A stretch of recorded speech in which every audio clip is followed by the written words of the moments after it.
소장님, 뭐 하십니까? 나 성악 전공했잖아요.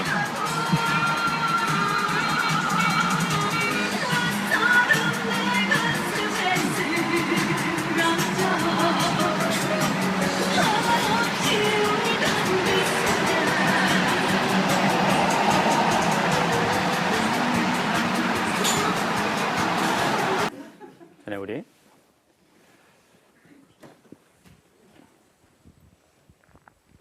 안녕하세요. 반갑습니다. 전 대전에서 온 김소희입니다. 나이는 일단 40대로 해두고요. 마음이 많이 어렵습니다. 네. 네. 제가 지금 교수님을 꼭 뵙고 싶었던 거는 처음에는 저 자신이 영향을 받고 싶어서 뵙고 싶었어요. 근데 제가 아들을 적당한 때에 낳아가지고 지금 고등학교 3학년입니다. 근데 이 친구가 한 번도 가슴이 뜨거운 적이 없고 또 가슴을 뜨겁게 하는 게 없대요. 그래서 저는 사실은 제가 너무 뜨거워서 제 주위 사람들이 좀 지쳐 하는데요. 저도 지칠 때가 있어요. 그러면 어느 때는 밤을 새워가며 이제 저 자신을 달굼질을 하기도 하는데요. 아침에는 해가 뜨더라고요.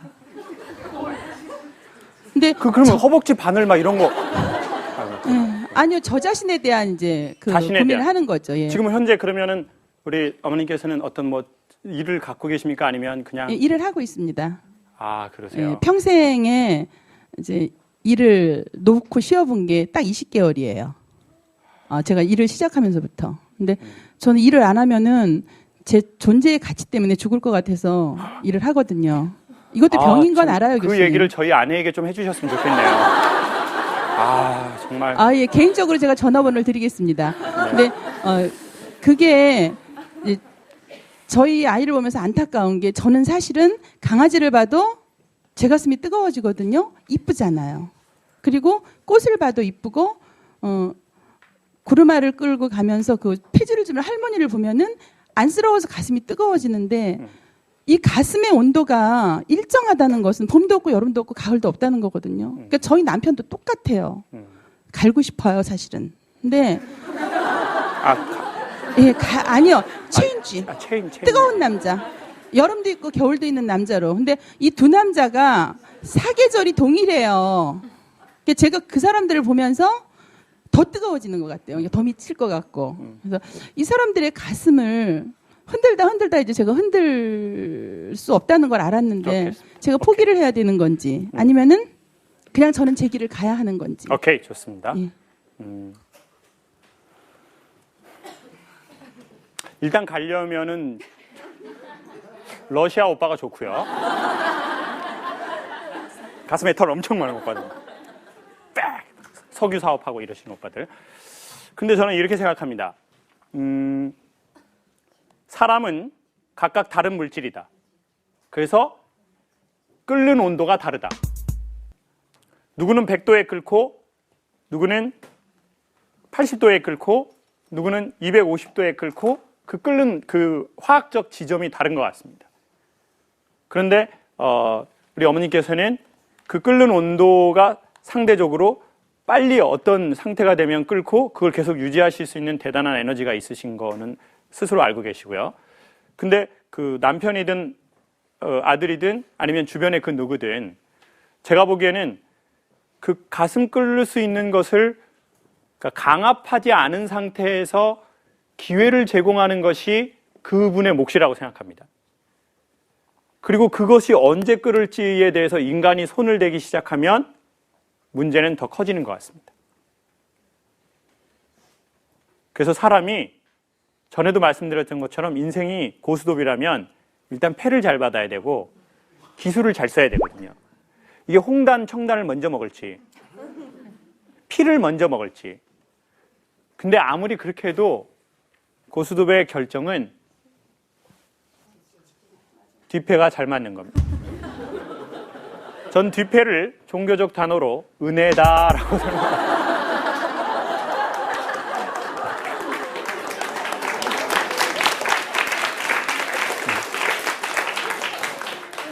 강연 중에 박수 나온 건 오늘이 처음입니다. 역시 자기들이 하는 걸로 설명을 해주니까 이것이 쫙쫙 들어맞네요. 네. 지 혼자 공부한 거 얘기하면 안 돼요. 사람들이 아는 거 얘기하지. 자, 내가 아무리 잘 치면 뭐합니까? 뒤가 안 맞으면 싼다고요. 싸요. 그럼 3장짜리 덮여져 있고 나중에 엄한 놈이 그걸 쳐먹는다고요. 그럼 뭐예요 이게? 근데 그러면 야, 나 뒤패로 다 고스톱 끝나는 거니까 내가 뭐 이렇게 열심히 이거 공부해가지고 내가 청단홍단 뭐 이런 거 다 공부해가지고 할 일이 뭐가 있어. 이렇게 얘기해서는 곤란하다는 거죠. 삶은 그 세계가 오묘하게 조화되면서 승부가 나는 게임이기 때문에 뒤에서 뭐가 맞을지는 모르죠. 그래서 인간은 아무리 지가 똑똑하고 대단하다고 해도 인간은 겸허해야 한다고 생각합니다. 아멘, 아멘, 아멘! 아멘! 헌금 시간! 바구리! 그리고 겸허하되 자기가 할 걸 해야 되는 것 같아요. 그래서 절에선 절하는 거죠. 교회에선 무릎 꿇고 기도하는 겁니다. 자기 관절을 꺾어야죠. 그래야 새로운 세계를 받아들일 수 있는 것 같아요. 조금 두 분에게 여유를 주십시오. 선생님도 두 분 때문에 답답했겠지만 그 두 분은 선생님 때문에 선생님이 의도치 않으셨지만 매우 큰 영혼의 상처를 받았지 않았을까라는 생각이. 아니, 교수님, 저는요, 네. 남편한테 한 번도 동창회를 갔다 와서 누가 어떤 가방을 들었다, 누가 어떤 집을 샀더라, 어디 여행을 갔더라. 저 비닐 봉다리 들고 다녀요, 까만 봉다리. 그리고 거기에 만족하고요. 근데 내면에 정말 인간이 태어났으면은 넘어진 사람을 일으켜줘야 되는 거잖아요. 그게 사람의 본연이잖아요. 그렇죠. 그러니까 큰 집을 원한 적도 없고요. 저 이거 다 노브랜드예요. 근데 전 교수님, 전 노브랜드를 펠프스처럼 입습니다. 자랑스럽게. 그거에 굴하지 않아요. 근데 그 가슴에 따뜻함과 온도와 열정이 없다는 것이 사람이 태어나서 타오르지 않고 꺼진다는 것은 촛불의 역할을 못한다는 거거든요. 너무 안타까운 거예요. 저는 이렇게 생각합니다. 자, 그것 때문에 종교 전쟁이 일어난 겁니다. 자, 무슨 전쟁이냐? 여러분 봐보세요. 십자군 세상에서 왜 지금 중동에서 사람들이 그 사람네 테러라고 하지 않습니다. 성전이라고 합니다. 나는 신의 이름으로 나는 천국에 들어가기 위해서 거룩한 전쟁을 하는 겁니다. 이게 십자군 전쟁이었고 지금도 그래서 그 일본이 가미가제로 해서 그거 하고 이후로 사람이 자기가 같이 들어가서 같이 죽는 거는 거의 없습니다. 근데 왜 그걸 할 수 있냐면 이거는 신의 이름으로 하기 때문입니다. 자, 그런데 왜 그걸 말씀드리고 싶냐면 그럼 자, 십자가 정신이라는 게 있어요. 십자가 정신이 뭘까요? 십자가 모르는 애들 대가리 까는 게 십자가 정신이 아니라는 거예요. 십자가 정신이 뭐냐면 십자가를 아는 자가 십자가의 멘탈을 아는 자가 십자가를 모르는 자를 위해서 십자가에 달려 죽는 게 십자가 정신이라는 거예요. 그때 사람들이 십자가의 정신을 알게 된다는 거예요. 그럼 무슨 말이냐? 야, 삶이 이런 거 아니야? 자, 그런 걸 아는 사람이 그게 만약에 예를 들어 십자가라고 얘기해요. 왜냐하면 그게 부활이고 영광이라고 했을 때 자, 그걸 아는 자가 그걸 모르는 자예요. 몰라요. 그거 어떻게 알겠어요? 자기가 십자가에 달려서 죽을 때 그 사람들이 그걸 보고 아는 거예요.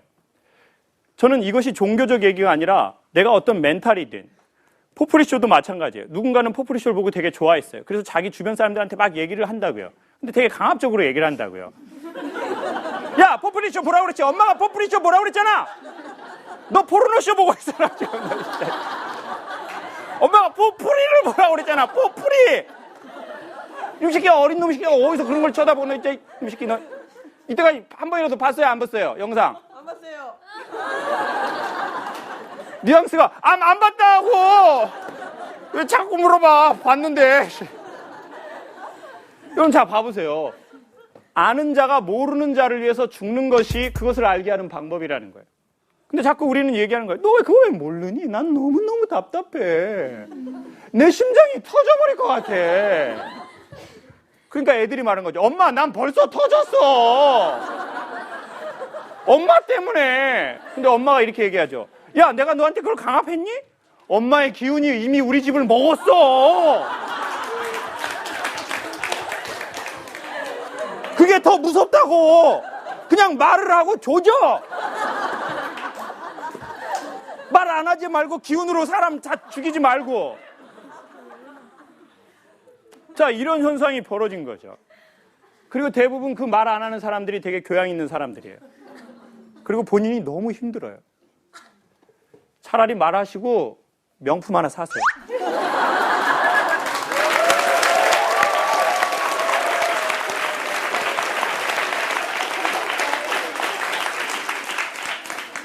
명품 안 산 게 나의 의가 됐다고요. 그러니까 아까 쫙 얘기하시잖아요. 저 다 이거 노브랜드예요. 저 빤스도 안 입어요, 그냥? 나 빤스도 안 입는다구나. 아까우니까. 근데 이 기운이 사람들이 팩트만 보는 게 아니거든요. 기운을 느끼거든요. 아, 엄마가 엄청 참고 있구나. 와, 잘못 걸리면 뒤지는데. 무섭다고요. 차라리 무식하게 말하고 남편한테 여보, 왜 당신 왜 그래? 막 이렇게 하는 게 낫지. 여보, 알았어요. 네. 당신 다음 달 체인지예요. 이렇게 하는 게 그거는 막 진짜 그거는 공포예요, 공포. 진짜로요. 다시 한번 소개합니다. 진짜 불교를 전하고 싶습니까? 그러면 불교의 도를 모르는 자를 위해서 불교의 도를 아는 자가 대신 어떤 형태의 작은 크든 불교가 십자가를 지면 안 되지. 자, 십자가 여기서 말하는 종교 말고 그냥 십자가. 예?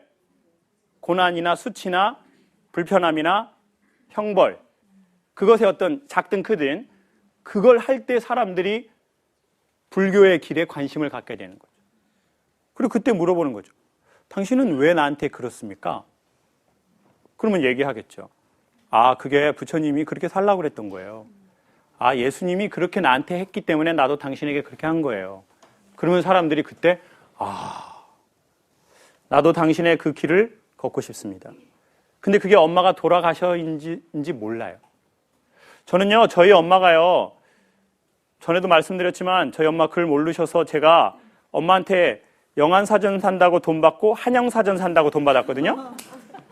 그리고 엄마가 창우가 저번 주에 뭐 안 샀어? 그건 영안, 이번엔 한영. 다음 달은 프라임.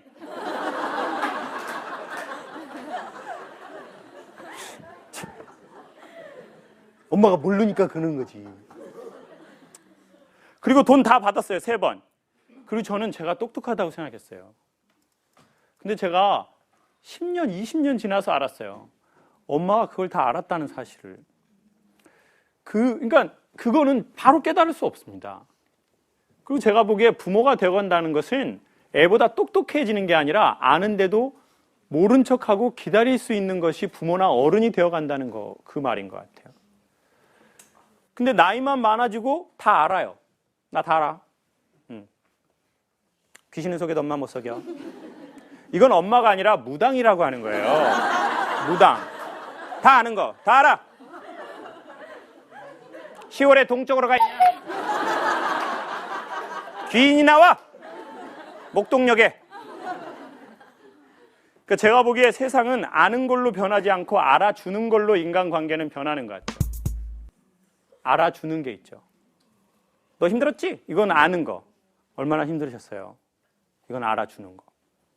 그러니까 제가 보기에 이 모든 문제를 해결하는 것의 또 첫 관문도 남편도 알아주고 자식도 알아주고 그렇게 살아온 나 자신도 알아주는 게 필요한 것 같아요. 그래. 나도 그렇게 나쁘게 살려고 그런 거 아니었거든요. 나도 열심히 아무것도 없는 집안에서 뭔가 그런 환경이었으니까 열심히 살려고 우린 살았겠죠. 우리 나름의 이유가 있었겠죠.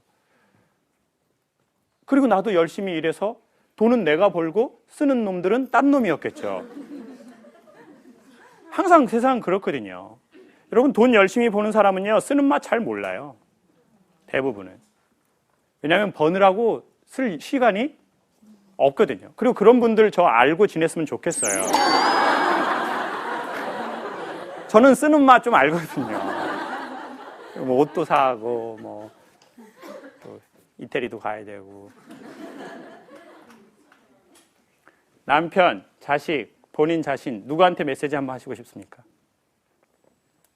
저요. 그러면은 일어나셔서 길게 하면 오히려 더 진실함이 흩어지니까 한 10초에서 15초 사이에 마음의 준비 편안하게 되면 선생님한테 하고 싶은 말 꼭 한번 하십시오. 전 눈물 받는 여자예요. 왜 그러세요? 교수님 보고서도 많이 울었어요. 새벽 2시에.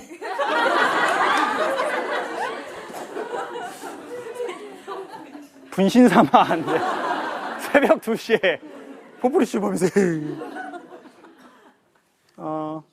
우리는 울어서 죽는 게 아니라 못 울으면 죽을 거예요. 그리고 우리가 지금 우는 이 눈물은 마냥 슬픈 눈물만은 아닌 거거든요. 다시 한번 박수 주십시오.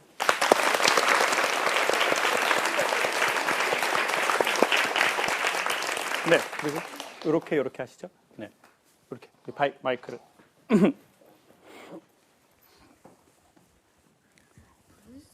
재물 누가 먹었습니까?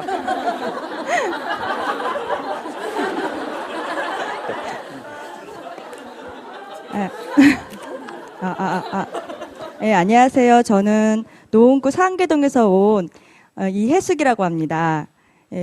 저는 보육교사로 16년간 근무하다가 지금은 좀 다시 다른 직업을 갖고자 지금 준비 중에 있거든요. 어떤 직업 물어봐도 될까요?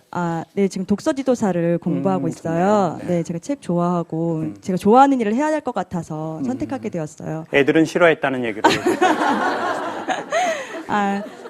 제가 이제 좀 결혼 늦게 해서 아이들이 조금 어리거든요. 그러다 보니까 주변에 좀 어린 엄마들이 많이 있어요. 그래서, 저도 아이를 키우면서 어려움이 있었고, 또 아이들 16년 동안 가르쳐 본 경험이나 여러 엄마들 상대해서 그런지 엄마들이 저에게 많은 질문들을 해요. 육아에 대한, 뭐, 어떻게 할까, 이렇게 할까 하고, 너무 어려움을 많이 호소를 하거든요. 그러면 그런 어려움을 호소할 때마다 제가 정말 최선을 다해서 그들이 답을 해주려고 굉장히 노력을 했거든요. 그런데 계속 그게 너무 길어지다 보니까 또 한 6개월, 1년 이렇게 장기간으로 계속 저에게 어떤 답을 요구를 해요. 이렇게. 근데 제가 볼 땐 그 엄마는 전혀 그런 노력을 하지 않고 있어요. 그러면서도 끊임없이 저에게 위로를 받고자 이제 답을 얻고자 하거든요. 근데 저도 사람이고 좀 너무 어려움이 있더라고요. 그리고 좀 이제 그만하고 싶다. 내가 왜 이렇게까지 이렇게 이 사람 이야기를 들어줘야 할까? 그러니까 하나도 노력하지 않으면서 나에게 계속 왜 이런 답을 계속 원할까라는 좀 지친 마음이 있어요. 그럴 때 아까 구덩이에 빠진 사람을 도와줘야 한다고 했는데 제가 어디까지 어떻게 해야 할지 좀 답을 주세요. 그건 돈 받고 하는 거였습니까? 그냥 하는 거였습니까? 그냥 엄마들이 그러니까 한 엄마가 수시로 지금 6개월 동안 계속 전화를 하고 있거든요. 그래서 어떤 것까지 질문을 하냐면 우리 아이를 어머니가 그 엄마가 직업을 가지고 있으니까 아이를 이제 초등학교 아이 돌보미 서비스라고 있어요. 오후까지 봐주는 그 서비스를 있고 그 아이를 계속 한 5개, 6개 학원을 돌리는 상태예요. 근데 아이가 너무 지쳐 있어요. 8살밖에 안 된 아이니까. 근데 어떤 걸 끊어야 되냐? 피아노를 끊어야 되냐? 태권도를 끊어야 되냐? 뭐 제 생각에는 그 엄마를 끊어야죠. 그 엄마를 끊어야 되고. 오케이. 무슨 말인지 알겠습니다. 핸드폰 번호를 알려달라고요? 바꿔버리라고요? 그건 쌩까라는 얘기인 건데요. 뭐 그것도 방법이죠. 그렇지만 저는 이렇게 생각합니다. 저도 마찬가지잖아요. 지금 여러분들이 질문하는 것들은 대부분 다 어렵고 버거운 질문이에요. 누군가의 평생의 질문이 담겨 있어요. 근데 사실은 저는 그렇게 나이가 많지는 않아요.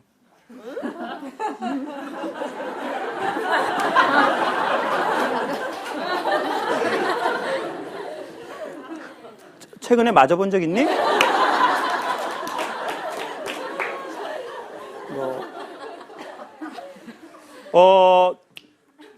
그런데 봐보세요. 저는 어떨 때는 제 엄마, 아버지 또래 어른들이나 저보다 사업을 100배 하신 분의 그 질문을 받는다고요.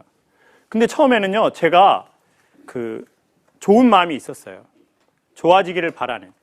근데 제가 어느 날 버거워진 순간이 어떤 순간이었다고 생각하냐면 제가 메시아가 되려고 하는 순간이에요. 메시아의 뜻이 뭡니까? 구원자거든요, 구원자. 그러니까 내가 저 사람을 구원하고 싶은 거예요. 그리고 구원해서 저도 좋아지기를 원하는 마음이 있지만 구원과 동시에 제가 원하는 게 있다는 걸 알아냈어요. 그게 뭐였을까요? 위로. 막 나오네요. 막 나와. 지금 뭐 허영. 아줌마 몸이 허영이에요. 허영이라고 이게.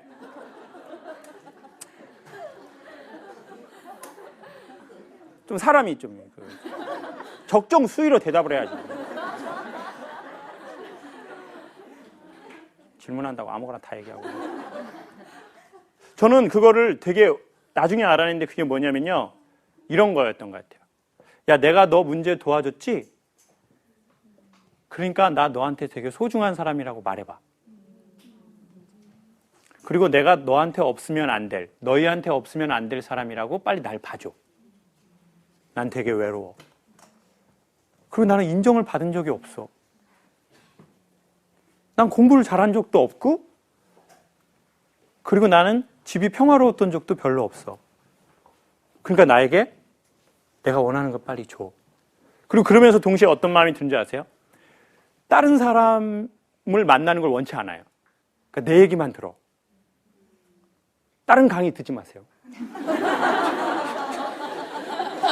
진짜 다른 거 듣기만 해봐, 말아, 진짜. 막 스님들 강의 듣기만 해봐, 나, 진짜나. 완전 목닥으로 쳐버려, 진짜나. 스님 강의 절대 듣지 말아요, 진짜. 무지개 원리 이런 신부님 절대 안 되나, 진짜. 진짜. 내 거만 들어야 돼. 요런 상태에 이른 거죠. 그런데 그게, 내가 저 사람을 구원해서 내가 소중해지고 대단한 인물이 되는 건 아닌구나라는 것을 조금씩 삶으로 경험하면서 그거는 저도 모르겠어요. 선생님은 어떻게 했으면 좋겠어요. 이렇게. 그리고 제가 모든 걸 알려드려도 선생님이 실패하면서 배우는 것이 제가 정답을 알려주는 것보다 더 유익한 게 있습니다.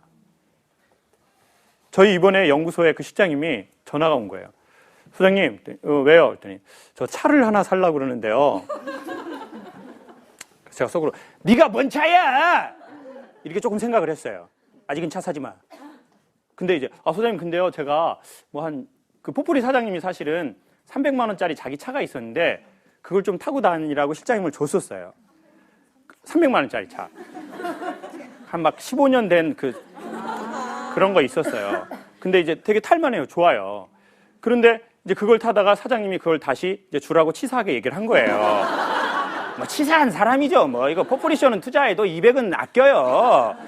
근데 이제 그걸 주라고 하면서 이제 또 다른 차를 하나 이렇게 본인이 타고 있는 차를 이제 또 이렇게 그걸 줬는데 그것도 이제 가져가야 되는, 그것도 본인 거 아니고 자기 지인 거였거든요. 그러니까 이제 실장이 이제 차를 조금 타다 보니까 이제 맛을 안 거죠. 이게 차가 좋구나.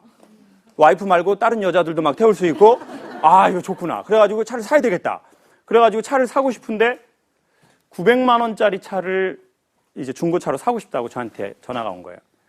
어떻게 했으면 좋겠습니까? 제가 이런 거 물어볼 사람이 없어서 소장님한테 물어봅니다. 근데 제가 이렇게 얘기했죠. 실장님, 제가 보기에는 아직 본인 수입의 900만 원짜리는 좀 비싼 것 같아요. 2, 300도 타기에 괜찮으니까 그걸 타세요. 근데 만약 본인이 900을 사고 싶으면 이때까지 열심히 살았고 앞으로 열심히 살면 되니까 사고 후회하더라도 사는 것이 좋은 방법입니다. 내 얘긴 참고만 하세요. 그랬더니 샀더라고요.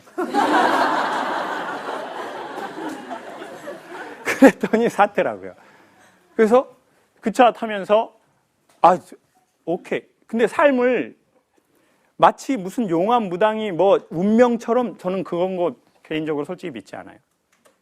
900만 원짜리 차 사고 9천만 원짜리 차 사가지고 자기가 후회했어요. 그래서 제가 그 얘기를 했어요. 후회했는데 계속 말 안 듣는 거는 그거는 또라이다. 근데 계속 누구한테 물어보는 것도 이것도 또라이다. 한두 번 물어보고 실수해도 당신 뼈의 척추대로 결정하고 행동해라. 실패는 꼭 레슨비일 뿐이다. 당신 뼈로 살아라. 그리고 나랑 같이 삶의 왈츠를 추는 거지. 뭐 맨날 소장한테 물어보고. 소장의 의견을 물어볼 수 있지만 결정은 본인이 해라. 근데 이 말도요, 제가 메시아 컴플렉스에서 자유로워지니까 할 수 있는 거예요. 근데 그게 우리가 자유롭지 못하면 그렇게 해야죠. 내 말을 들어. 사장 말대로 해. 내가 해보니까 그게 맞아. 엄마가 살아보니까 네 애비 같은 놈은 안 돼. 엄마가, 너 엄마 안 봐 지금 너? 너 엄마 안 보냐고. 이러면 사람이 어떻게 숨을 쉬겠어요? 엄마의 의견은 이렇단다. 사장의 의견은 이래요. 그렇지만 실수해도 그것에 대해서 책임질 각오하고 본인이 한번 해봐요. 그렇게 해서 삶을 배우는 거다. 그러니까 메시아 컴플렉스에서 자유로워지셔라. 그리고 사람들에게 이거는 계속 던져야 되겠죠. 근데 어쨌든 이런 고민을 하시는 선생님이 아름답다고 생각합니다. 감사합니다. 네. 포프리쇼가 조금 더 좋아지는 것 같은데 그건 여러분의 분위기가 더 이렇게 좋아서 조금 더 좋은 그 무언가가 나오는 것 같습니다. 다음 달은 10월입니다. 그때는 가을이 되겠죠. 아침 저녁에 산책들 한번 따뜻하게 입고 하셔도 가을이 왔다는 걸 알 수 있을 것 같습니다. 청소년 사랑합니다. 고맙습니다.